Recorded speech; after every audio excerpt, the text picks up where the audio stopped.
Today's Love First word is going to be a little bit different. Usually it's about 2 to 3 minutes. Today might be closer to 10, because I'd like to invite you to a service of Ash Wednesday.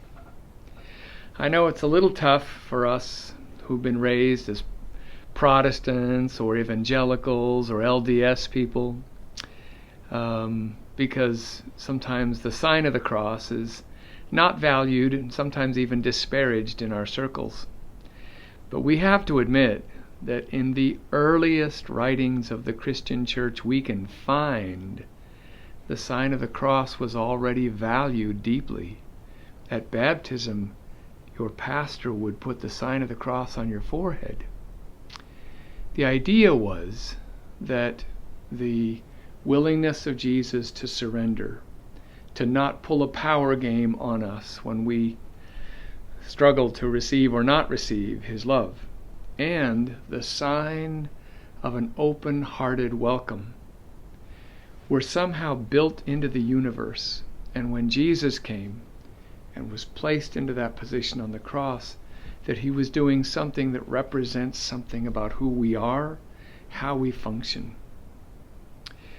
So there's this passage in Luke chapter 9 where Jesus sets His face on Jerusalem. He points Himself and says, that's where I'm going. Even though people know this is enormous risk, enormous pain is potential.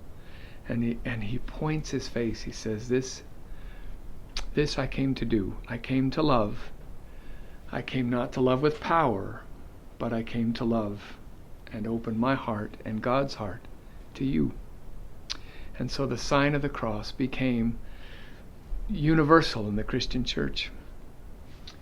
So I invite you on this day at home to join with me. You may not have ashes, but if you want to pause your video and run to the kitchen and get a little bit of oil, I'm going to place this purple, the sign of the more serious moments in the Christian church family, the pondering, the deep, contemplative, and royal pondering.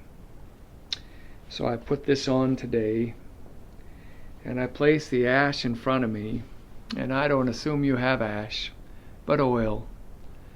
And I invite you to share this with me, with Jesus, and I invite you to set your face toward your Jerusalems, toward your best, toward your loves, even when they are costly.